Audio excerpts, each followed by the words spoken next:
Good afternoon, everybody. Welcome to this week's edition of Humanities Cafe. My name is Stacy Chadowsha. I am the program coordinator for the South Dakota Humanities Council, and I am delighted to be here and delighted that you could all join us. Um, we're going to talk today about this 2025 Young Readers One, or not, excuse me, not Young Readers One book, but the South Dakota One book, and it's what it's about. Many of the stories shared throughout South Dakota's history tell of the brave settlers who traveled west to start a new life. And those settlers were indeed brave. Their stories deserve to be told, absolutely. But not very often do we hear the stories behind those stories, right? In the way that we do from today's guest, author Rebecca Clarren. Her book, The Cost of Free Land, Jews, Lakota, and an American Inheritance, is the 2025 South Dakota One book. In it, she shares the story of her Jewish ancestors' arrival in America as immigrants and settlers in what is now South Dakota.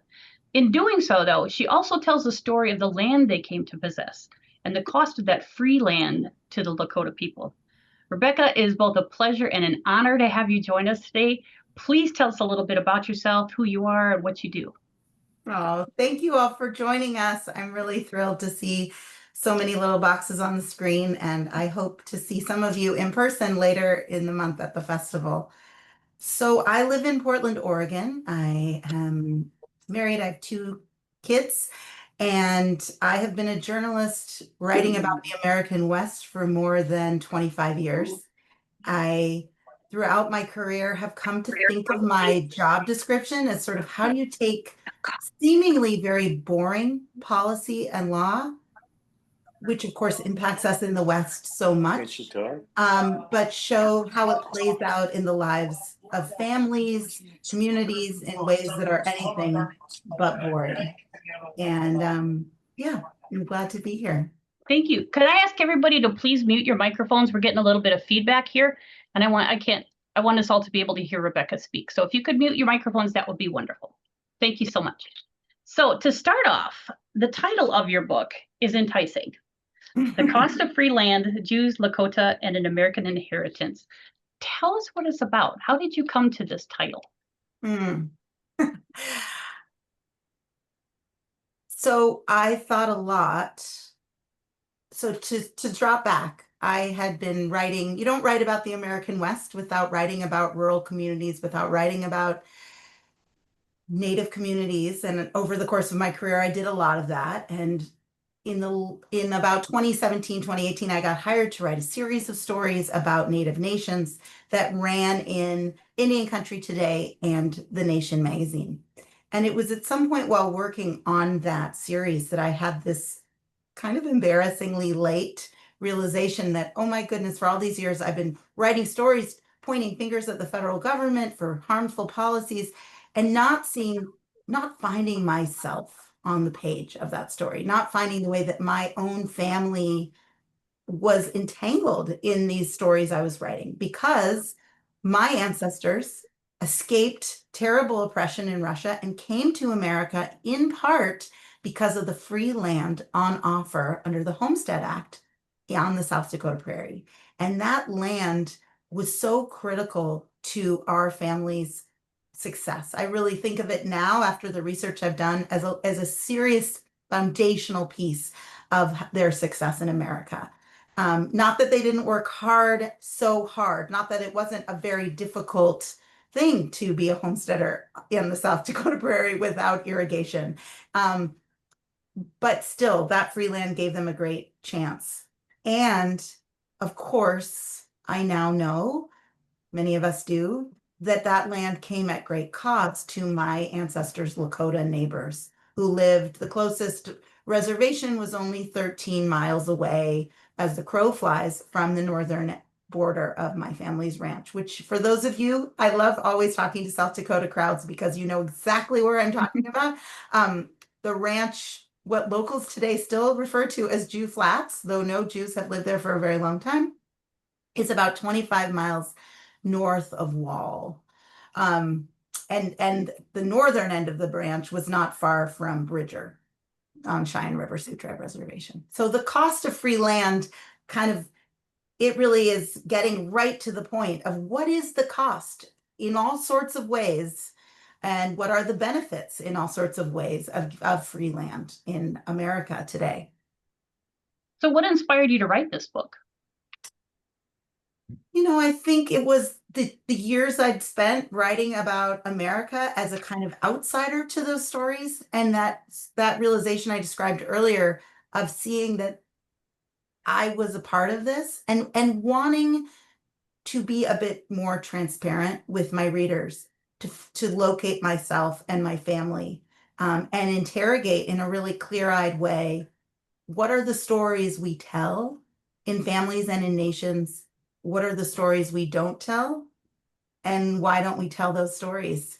And those three questions were really critical to me finding the thread of myself through the book. This is a blend of memoir and history and investigative reporting. I've been an investigative journalist. That's my training.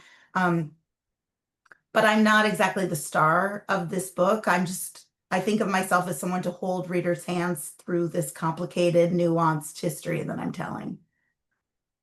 You mentioned right away in the book, I think on page 3, you say both the stories we choose to tell and our decision not to tell others create the myth we pass to future generations. And I thought that was so important because you just mentioned those 3 questions, and they really play a role through the whole book. I mean, it really is, it kind of lays the foundation for the book. But you also mentioned that you're an investigative journalist. So how did your background as an investigative journalist impact the way you approach the writing of this book? I mean, were there specific things you wanted to address and or questions you wanted to answer, or how did that meld into, investigative journalism in writing this book? It wasn't something I knew that I was going to do at the beginning, but at some point after I'd gotten the book deal and I was in the process of working on this, I thought, how can I really show the impact, what the true benefit, not just because I had all these family stories. We don't throw anything away in my family. So literally in my Aunt Etta's house, which kind of doubles as a family museum, we had boxes of family letters and journals and photographs. And I interviewed every one of my mom's generation and older. Some of those people grew up on South Dakota Prairie. Many of them hadn't, but their parents had or their grandparents. So I got these handed down stories. But I wanted, because of that background as an investigative reporter, I wanted to drape all this storytelling over something resembling a fact. And I had something of an aha moment where I realized, oh, right, journalists are always told follow the money. But in this book, land is money. How do I follow the land?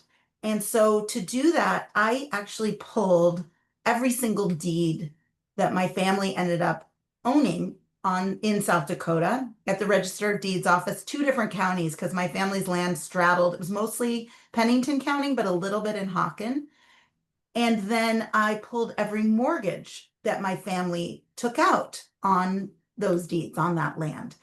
And I created Excel spreadsheets and I did a lot of math and I had people check my math. But you started to see this pattern when I compared the dates and the amounts on the mortgages to, and also the accrual of when we got new land, when we bought more land, to what I was learning from all the letters and journals and storytelling.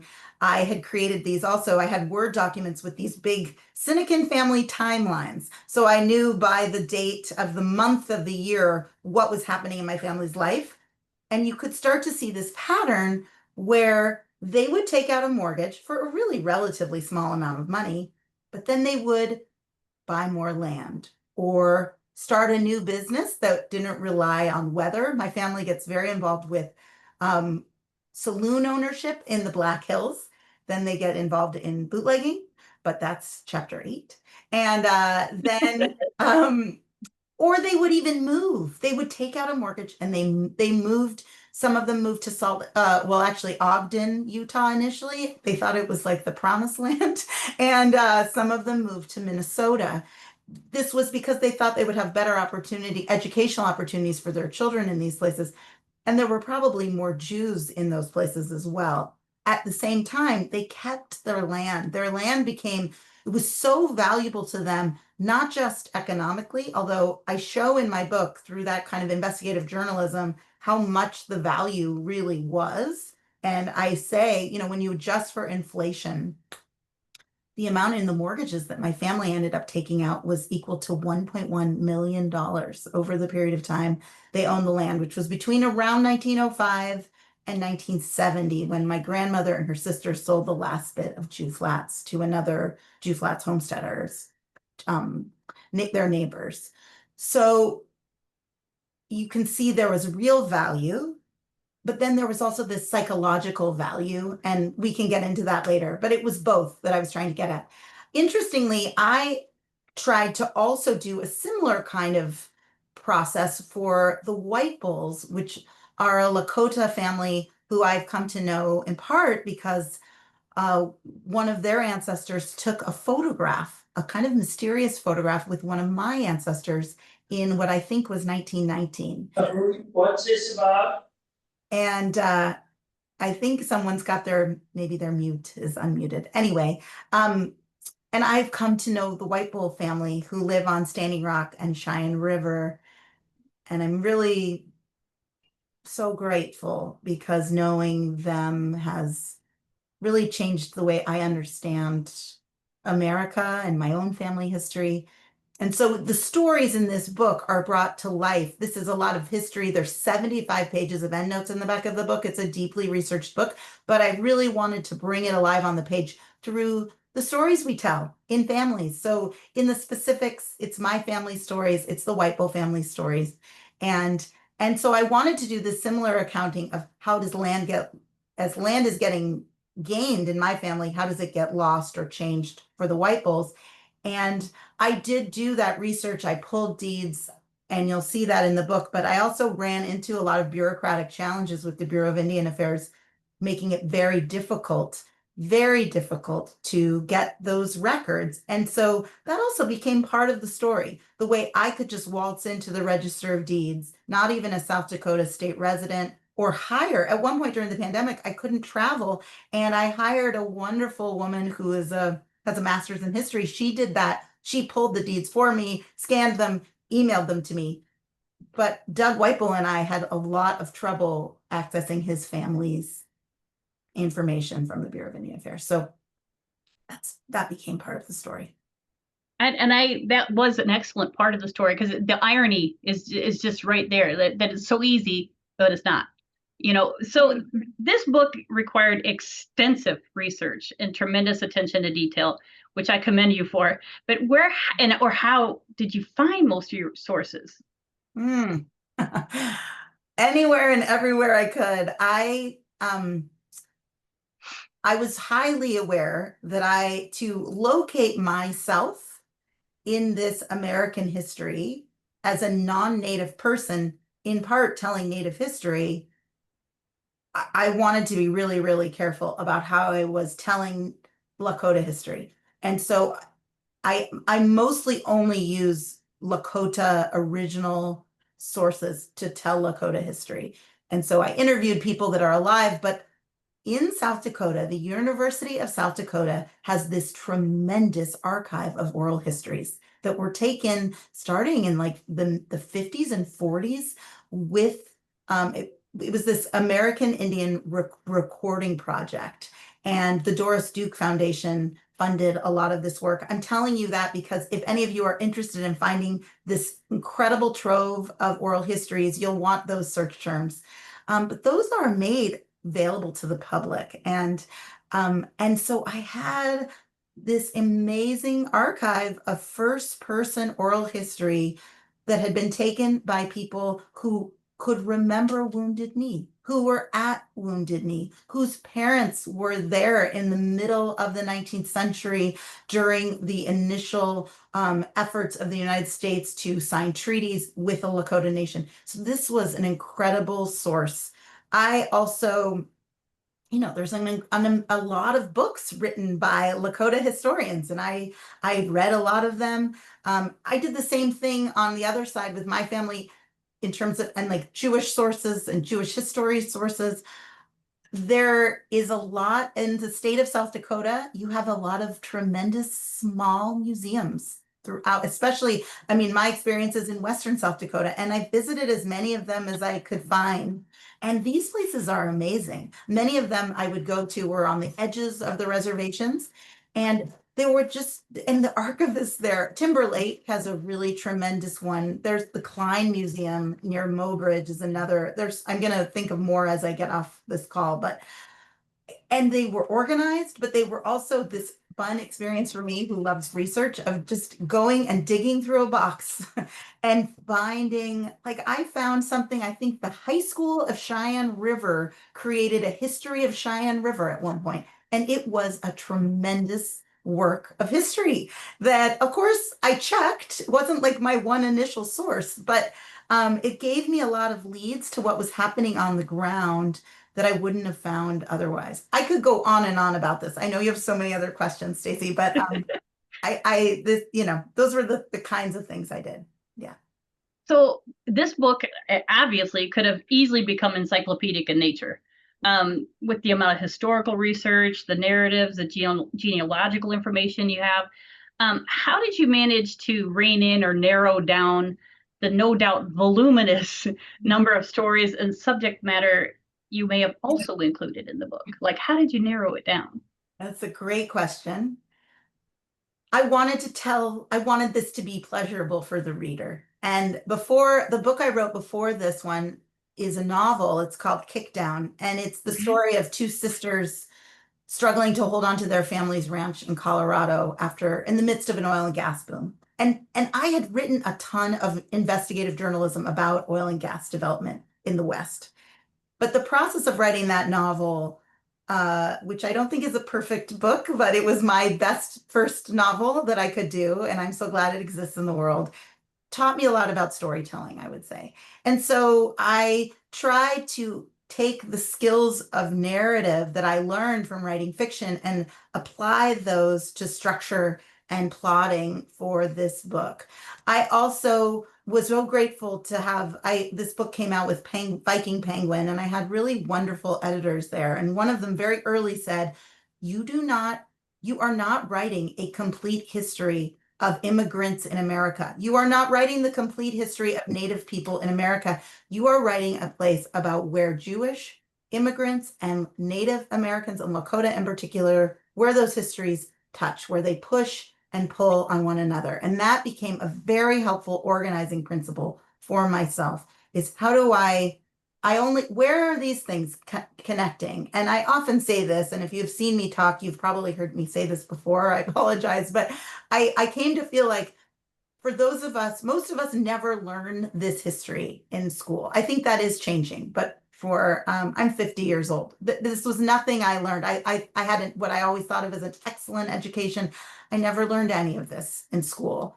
And if you do learn the history of Native America, if you do somehow learn the history of Jewish immigrants in America, you learn them in silos. And I felt like only by writing this book in this entangled way do you see the way these histories push and pull on one another, the way they are connected, the way we kind of a way to collapse the distance that separates so many of us in community in America and see the way this is all a shared history here.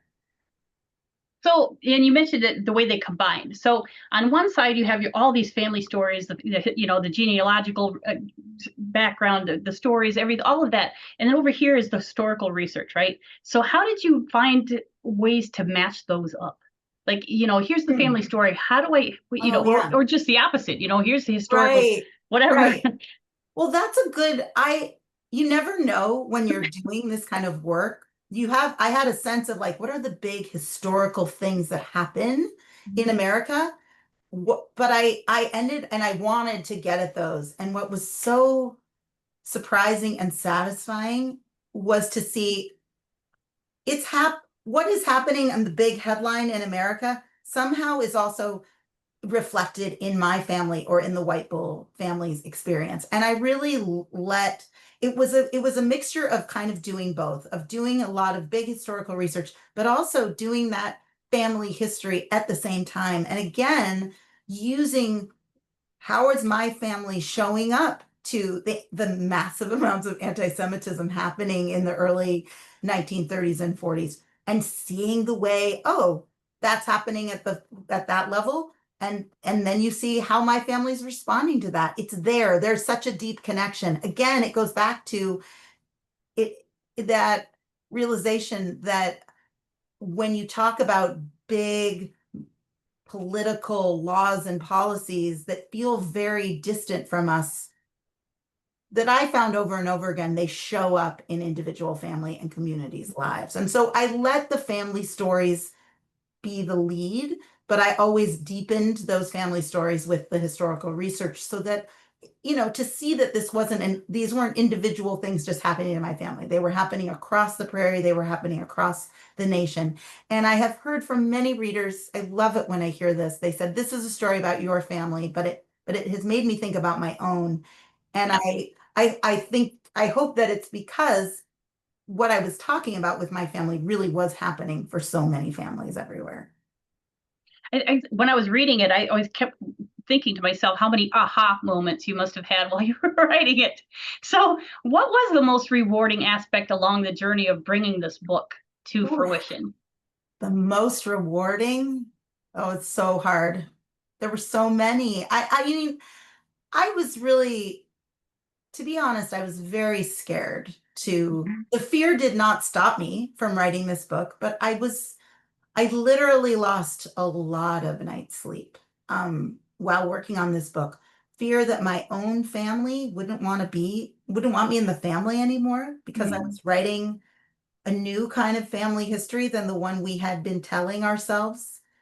I was afraid of being someone who was writing about race in America. That doesn't always go well. And I wondered how that would go. And so I suppose the really, truly rewarding thing has been to see that so many readers have wanted to step into this conversation.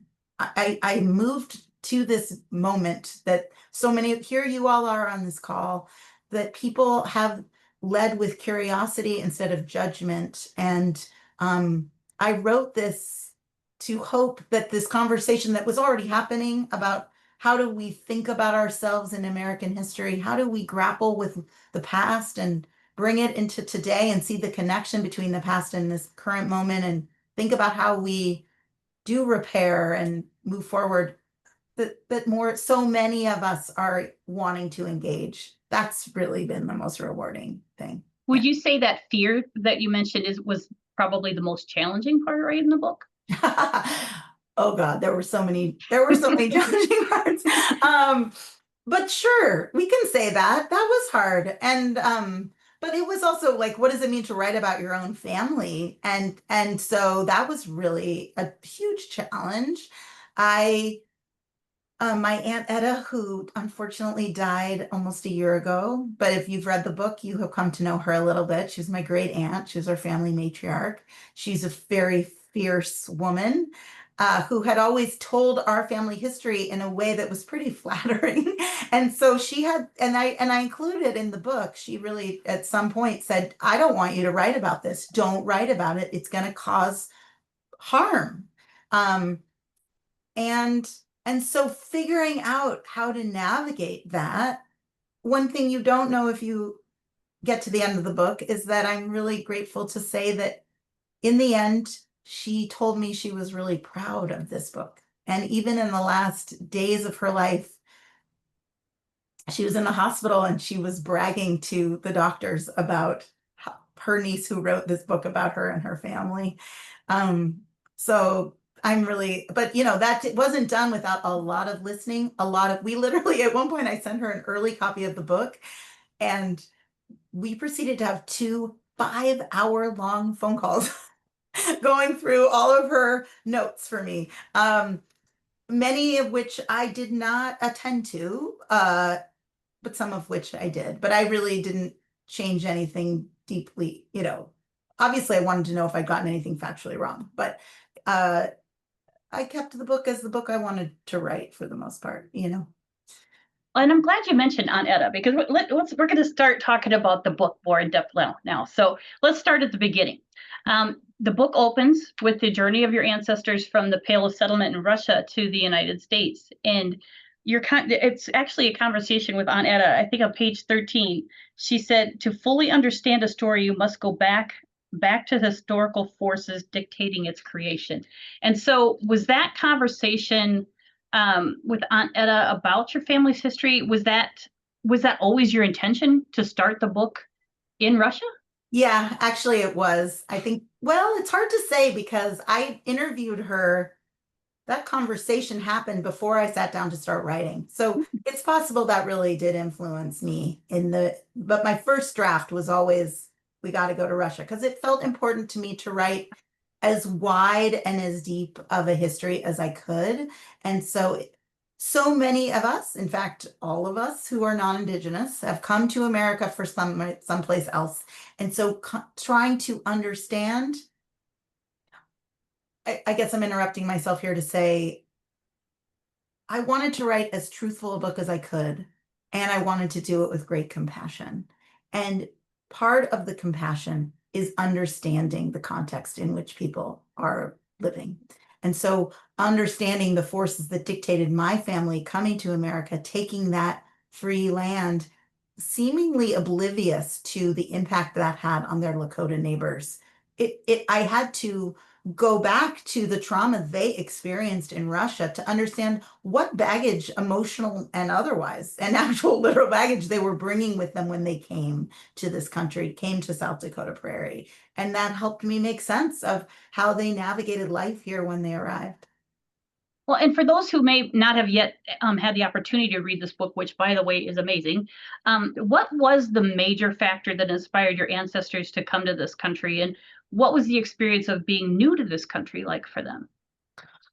So, as many of you may know, starting in like the 1880s in Eastern Europe, there was a lot of upheaval. And there was a czar who was murdered, and the Jews were blamed. And there was a series of, which they weren't responsible, but there was a series of pogroms. If you haven't heard that word before, it's a form of what is kind of vigilante justice. It comes from a Russian word, that word pogrom, which means both to destroy and to conquer. Isabel Wilkerson, the incredible Pulitzer Prize-winning historian, has used that word pogrom to describe the hanging of Black Americans in America. And so, but it was the same sort of idea that Jews were people, there was terrible economic things happening. Jews were scapegoated, and Jewish homes and businesses were being burned. People were being hurt. And it was in this place of real instability that my ancestors decided we should get out of here. Also, at the same time, so that was what we think of as what's called like a push factor. But the pull factor was that at the time, America was opening its doors to immigrants. America at the time thought immigration will be very good for our country. And Jewish, especially Jewish boys, were educated to be literate because they had to, from a young age, have bar mitzvahs and read the Torah and go through this ritual. And they didn't just learn Hebrew, they learned Russian, they learned to read. So you had this literate body of Jews coming here by the millions between 1880 and 1924, when America shut its doors to immigration from Eastern Europe. And my family joins these waves of Jews that are leaving. My family was living in what is today Belarus, in a little village that the Yiddish word for village is shtetl. The name of our shtetl was Kapulya, and that's near Minsk. They came to America. My first ancestor who came was in New York City. He hated New York. And as soon as he had saved enough money, he worked as like in a shoe factory. He took English classes at night. As soon as this is our family lore, as soon as he saved enough money, he rides the railroad as far as it will go, which at the time was Sioux City, Iowa. And he gets off the train, and there are so many Jews already living in Sioux City from Kapulya that there was a synagogue called the Anshe Kapulya Shul in the town of Sioux City. And the Jews of Sioux City help each other. And so when my great-great-grandfather, Harry Sinekin, gets to Sioux City, his brother gets him into business as a peddler, and his route is to sell dry goods on his back, or at some point he gets a horse and cart, and he's traveling through Omaha, up into South Dakota. It's this huge route. I don't know how they did that on horseback or on foot. And they would sell all their goods, and then they would come back to Sioux City and load up again. And at some point, he must have seen and heard about the free land on offer in South Dakota under the Homestead Act, and he filed a claim. Well, and one of the significant factors I think that jumped out at me in terms of why your ancestors came here was just oppression, right? And so in chapter 3, you have the chapters entitled "Jew Face on the Frontier," which I thought was clever. But you do a deep dive into what Jews experienced in their new home. The words, I think, suspicion, jealousy, and hatred were the words used in 1912 to describe how people in Iowa viewed their Jewish neighbors. So on page 59, you wrote, "Whiteness in America is graded on a curve. Adopting the stereotypical and racist ideas about Lakota and other indigenous peoples could only help Jews appear a little more white, a little more American." So life for Jews on the frontier was not free from prejudice and bigotry, but were they subject to the same types of oppression they had experienced in Russia? And were you able to research archival newspaper articles, things like that, dating back to when your family arrived in Sioux City? And what did you find? Oh yeah, I'm so glad. That's another big thing of how I did my research. I did a lot of archival newspaper research. And for those of you interested in doing that kind of research, newspapers.com is an amazing resource. They have digitized tons of archival newspapers, and South Dakota had so many newspapers. And I mean, I found everyone, you can find your ancestors in these archival newspapers. It would be sometimes things like Rose Sinekin arrived from the train today, but you know, it helped me locate them at time and place. So yeah, I did do a lot of archival research and saw the way that there was tremendous anti-Semitism just being written as fact on the page. Also, I found tremendous anti-Native sentiment on the page in South Dakota. I mean, not in South, well, in South Dakota and in Sioux City at the time. And I did that research for the Sioux City piece to sort of help my understand what are the messages my family is getting as they arrive in America. Because as one rabbi taught me, she said, you know, in Europe, the dividing line of race and class was Jew and non-Jew. And suddenly they get to America and it's not that anymore. And so what are the messages they are getting? For them, everyone who is non-Jewish is really perceived as a possible threat to their safety still in this new country.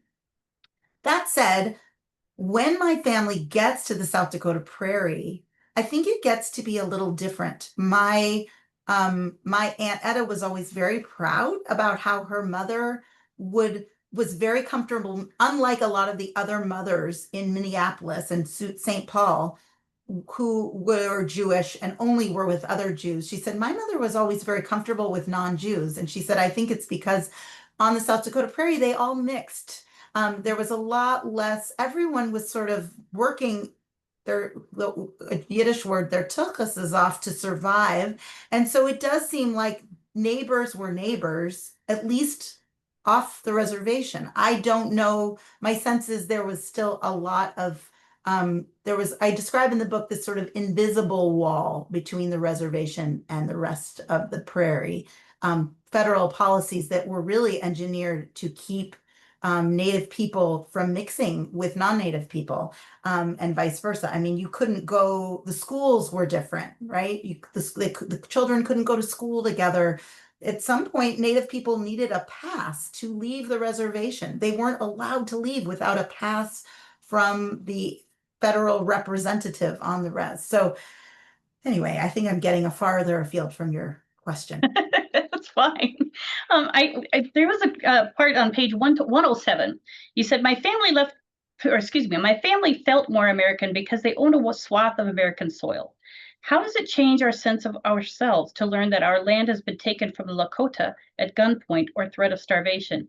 What does it mean to survive oppression only to perpetuate and benefit from the oppression of others? Do you think your ancestors realized they were leaving their own oppression behind only to unwittingly become a part of a system that oppressed others? I don't know. I thought about it so much. And here I was sitting on literally thousands of pages of original documents, and they never mention their Lakota neighbors. They talk about a lot of things. They never talk about their Lakota neighbors. There's these photographs, however, that were mysterious. Some of them are printed in the book of my ancestors posing with Native people. And one Lakota historian who really loved these photographs, Donovan Sprague, he said, I love these pictures. To me, it means they must have really been curious and liked their Lakota neighbors. Who knows? I think there was a mix of fear and also, it wasn't a monolith of my family members. And I can only think that at one point, I mean, I really thought about this a lot. And at one point, my friend and mentor, Judge Abby Abenanti, who's an indigenous judge from California, she's Chief Justice of the Yurok Nation. And I wrote a profile about her for The Nation magazine many years ago. And it was through knowing her that she really helped me think about how to write this book. And she shows up on the pages of this book. But at one point, she said to me, kind of like, don't be naive. She said, everyone knew what was happening to Native people, to Indians, she said. And you find it in the newspapers. There was reports when the Rosebud Reservation is opened up for white settlement under the Allotment Act. The Rosebud elders are saying, we do not want that to happen. And the white settlers do not care. There's some pretty harsh language around that. And from the white people who want to come in and take the land. There was a lot of federal sentiment that there was a lot of storytelling about how taking this land will actually be good for the Lakota. And so there was an opportunity for our white ancestors who were homesteaders to believe whatever kind of story they wanted to make themselves feel okay. But Judge Abby said something that really helped me think about this. She said, of course they knew what was happening. Everyone did. And then she said, but when you're running for your life in terror, which is really what your ancestors were doing when they came to America, you're not stopping to have a quick restorative justice conversation. She said, you're going to do whatever it takes to survive. And she said, but that's why it's right that you and your brother and your cousins, your generation, are stepping into this history and thinking about it and grappling with it, because you're lucky. You didn't have to grow up with that trauma, or with what we think of as now to talk about as intergenerational trauma, like my grandmother did. And so it's right that you guys are now finding yourselves on the pages of this history. And there's a couple of questions in the chat, and I should have pointed out the top of the cafe. This is an interactive program, so if you have any questions, if you raise your hand, put them in the chat, we'll get to them. Rebecca is happy to talk about these things, but I want to share Tara's question. She says, what similarities did you find between your culture and the Lakota culture through your conversations and research into the family living on your family's land prior to your family moving there? It's a great question. Yeah, there were so many surprising similarities, and maybe it's just cultures, ancient cultures, but there's a lot of similarities around responsibility to one another. That is, I have learned from my Lakota friends, such an important part of Lakota culture is how are we responsible to one another. Edward Valandra recently told me, he said, we talk a lot about rights in America. Why don't we talk about our responsibilities? I think that's so brilliant. And I would say that in Jewish culture, and the Talmud and the Torah and our ancient texts, there's a lot of thinking about our responsibilities to one another. There's a lot of thinking about land. There's an ancient Jewish concept that we don't own land, that only God owns the land. And this is called Shemitah. There's these Shemitah laws that if you own the land every 50 years, you have to give it back. And anyone who has rented something from you, their debts are just taken away. Of course, many people have figured out how to loopholes around this idea over the years, but this is this ancient concept. And Lakota, I've learned from my Lakota sources and friends and elders who've taught me, we don't own the land. We live with the land. It's why we never wanted the money for the Black Hills. You don't buy your mother. And we live with the rivers. We live with the mountains. So those are some, there's interesting sort of strange coincidences, like the number 7 is really important in both cultures. And, but yeah, I think those things, my Uncle Louis lived He was a rancher. He lived on the land, our family's ranch, into the 50s, and our big story about him is that he could stand on the back of a horse. We're very proud of that. Also, that he was a Bronco rider in 1919 at the state champs in Interior. But anyway, I digress. But he always told his children, they're just like us, and we should do what we can for them. So by the 50s, there was a slight change in my family's. They were paying attention. They were seeing those connections. Linda shares her opinion, and I wholeheartedly agree, Linda. I feel this book should be required reading for all learners in South Dakota. As I read it, I felt you did the best job of any author I've read so far at balancing the perspectives of the white settlers and the Oceti-Sakowee. Spot on. I wholeheartedly agree. There is also a question, is there a version of your book available in large print? Oh, that's such a great question. Not yet, but I will relate that to my publisher. And that kind of feedback is really helpful to know, and I'm happy to share it with them. There is an e-reader of the book, and I think with e-readers you can make the print, the font bigger. So that's all I can offer at this point. There's also an audiobook that I recorded that's available. So. Okay, thank you for those questions. We're going to shift a little bit now to the land. So the land itself plays a starring role throughout this book, right? Yeah. So on page 66, you say, Jews have long been insecure about their housing. In many ways, it's the clear central narrative of both Jewish myth and history. The Senecans believed that having land was the hedge against exile, and the hedge is the central concept, the lace that keeps the shoe from dropping. They believed that they had at last arrived, yet packed with all their belongings was new baggage, an assortment of fears and prejudices that had been stuffed into their heads and that would shield them from certain realities about the cost of this free land. So what role did the land play in your family's pursuit of a new life in America and the pursuit of their own American dream? With, both upon arrival and starting out, and then like through the mortgages and debts that deeds that you mentioned in future years. Well, I'm so glad you brought it up, because it was I failed to mention this incredibly important fact, which is that in Russia, Jews were not allowed to own land. There were a number of laws that were passed to limit economic opportunity for Jews.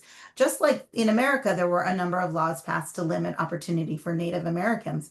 But those laws kept us from land ownership. And so the idea that we could own land was huge for my family psychologically. My great-grandmother, who I'm named after, and her sister, to their dying day, they referred to the land in South Dakota as the good earth. They told their children that owning this land made them feel like real Americans. It made them feel free. And there's been research done by historians that show for Jewish immigrants, because there were about 30,000 Jewish farmers at one point in the early 20th century, about 1,000 Jewish homesteaders in both North and South Dakota, which is only about 0.5% of all the homesteaders in those states. But still, it's interesting. I think a lot of people don't know there were 1,000 Jewish homesteaders in the Dakotas. And so there was research done that showed that even for those of us who failed at the homesteading experiment, who couldn't prove up, who couldn't make the land be productive under the eyes of the federal government, and never had this 3 to 5 year trial under the Homestead Act of trying to prove up, but not succeeding, and then not getting to own the land, that even for them, the process of trying to be a homesteader was very emotionally, psychologically important, that it made them look like real Americans, less like suspect immigrants. So for my family, that was huge. And I think is something that to this day we're really proud of, that we descend from tough stock. I can't tell you how many times I've been told, you come from tough stock. I'm sure many of you have been told the same thing.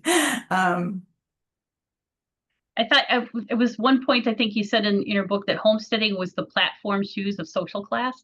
I thought that was clever. I love that. I mean, it really put the pin on the board.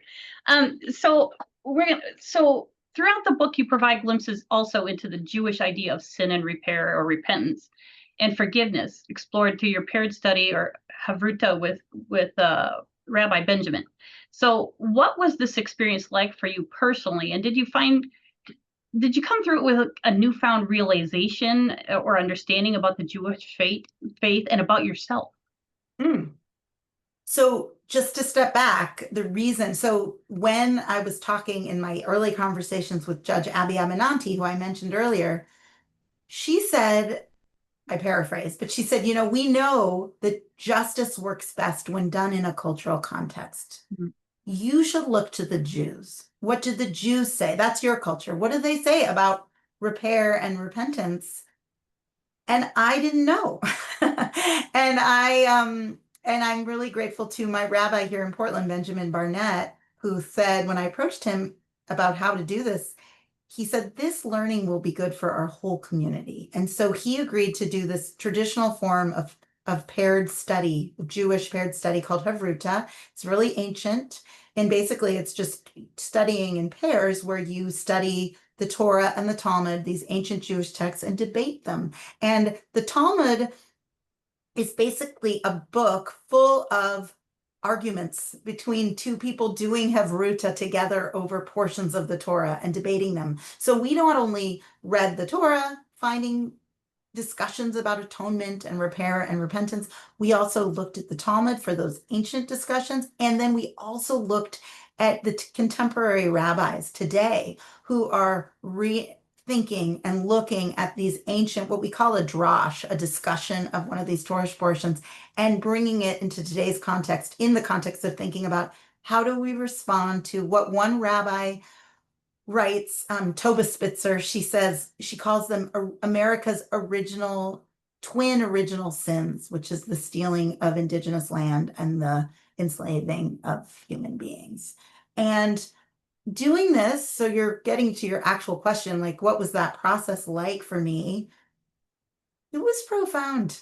It was profound to see these ancient teachings and to understand how they were relevant today.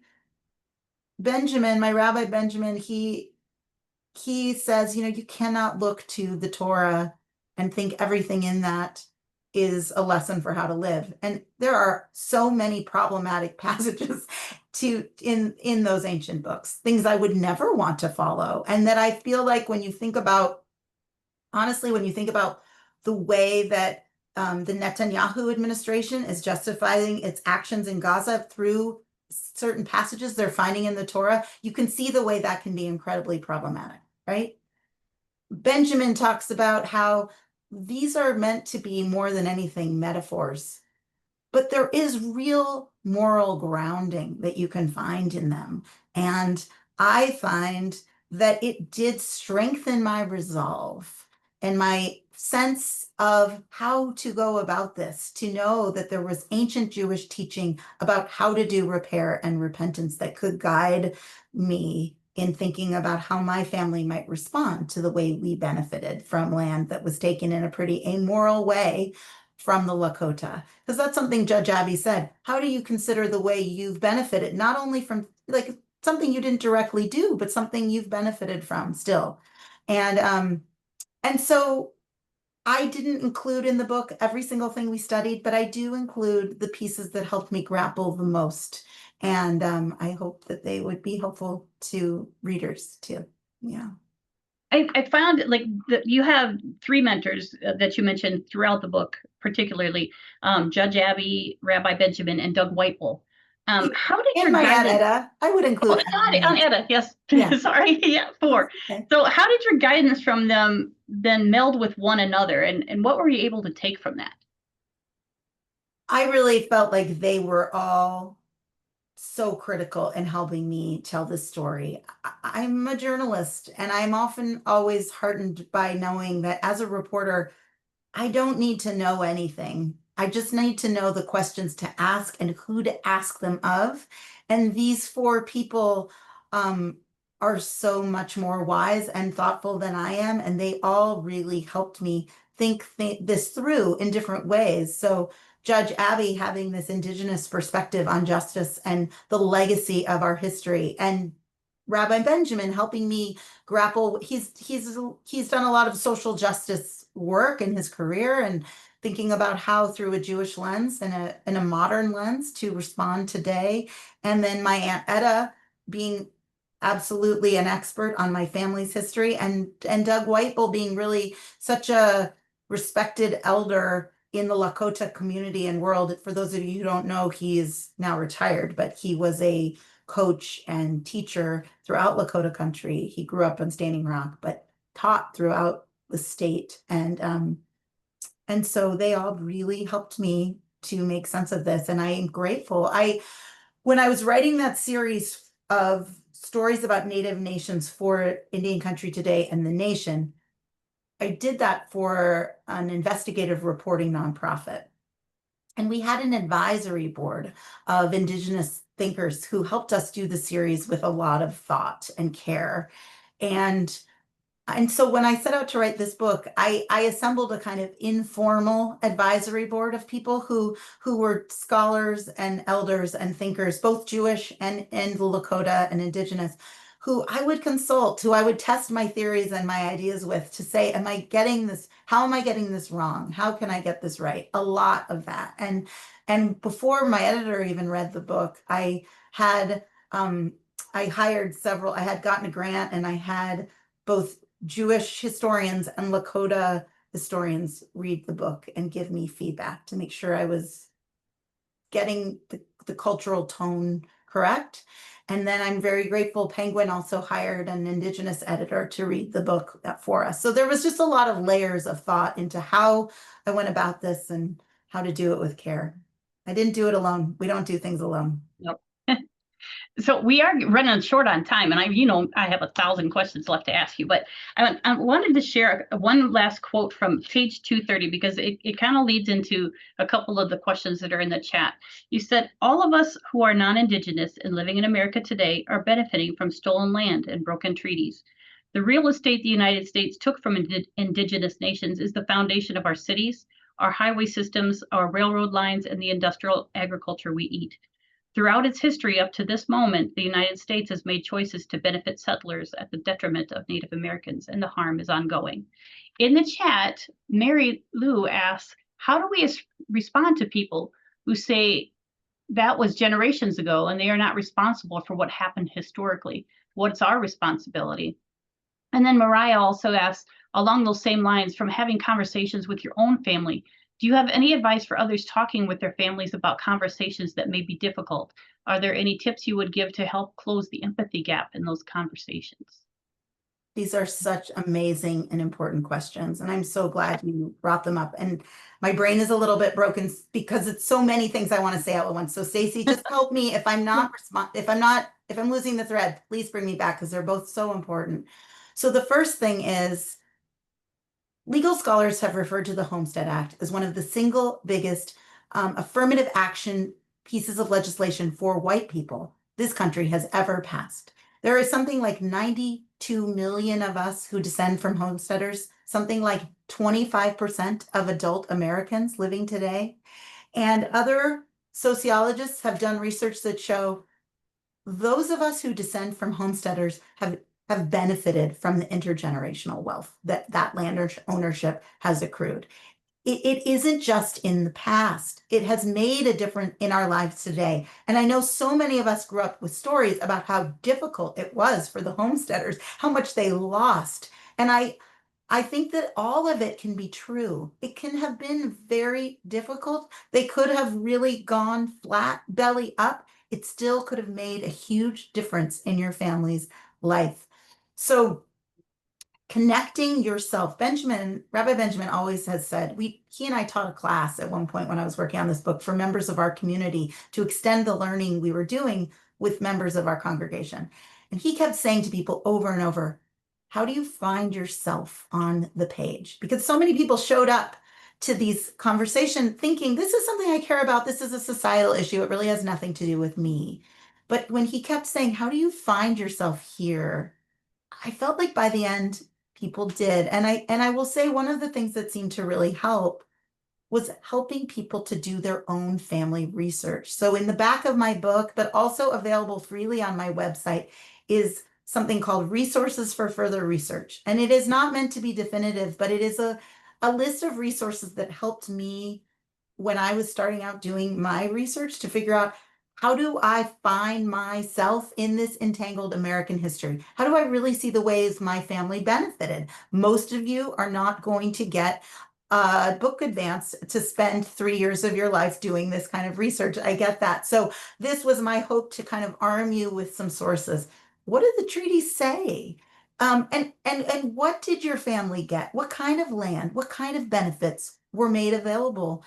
A Faith Spotted Eagle, she says, who is a Lakota elder, and a politician and an activist, and there's an incredible YouTube clip I found from anyway, it's in my book. You can find the link. But Layli Long Soldier, who's an incredible Oglala poet, I heard about this clip of Faith Spotted Eagle talking from Layli Long Soldier, an interview she did on Beam. Anyway, Faith says, when Lakota and when Indigenous and non-Indigenous people study this history together, for Indigenous people, it's very healing.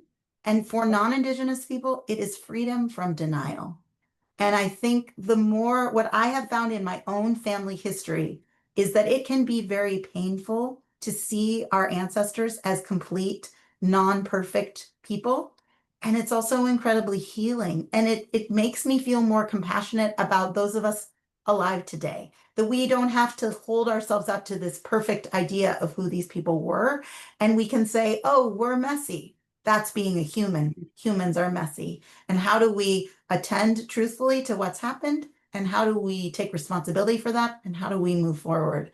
And so I hope that tool of doing some family research, in my own experience, actually, what's wonderful, I didn't know this would be true, is that knowing history in all its messy, unsatisfying nuance and complexity actually, in my experience, builds compassion. It really does. It builds empathy. So I hope that might be true for your families. There are so many comments in the chat, Rebecca. I hope you get a chance to read them, because I echo sentiments. This is an amazing book. It is absolutely amazing. I commend you 100%. We are right up against that 1 o'clock time. So I want to thank everybody for joining us. We are going to be back next week with William Kent Kruger and Kent Nurburn. The segment is called "You Can't Make This Stuff Up," and they're going to go a little bit into their viewpoint in writing as non-Indigenous authors about Indigenous history and about Indigenous peoples, and also about how they write about people in the upper Midwest and in this area and stuff like that in a meaningful way to the people who live there. In the meantime, I hope you're all going to join us in Spearfish at the Festival of Books. Rebecca will be there. I put her link to her events and everything in the chat. I will ask you and welcome you to go ahead and check the chat also for a link to comments, suggestions, etc. on this program. Everybody, if you respond and include your contact information, you'll be put in a drawing for a free book, which might be similar or include the one we're talking about today. Hint, hint. But I do thank you all for joining us. I hope we'll see you all in Spearfish, and I hope we'll see you again next week. Thank you, Rebecca, for joining us. Thank you for writing this amazing book. Everyone have a wonderful weekend ahead, and we'll see you soon. Thanks so much. Thank you, everyone. I hope to see you at the end of the month in Spearfish. And thanks for being here. Take care. Thank you. Bye-bye.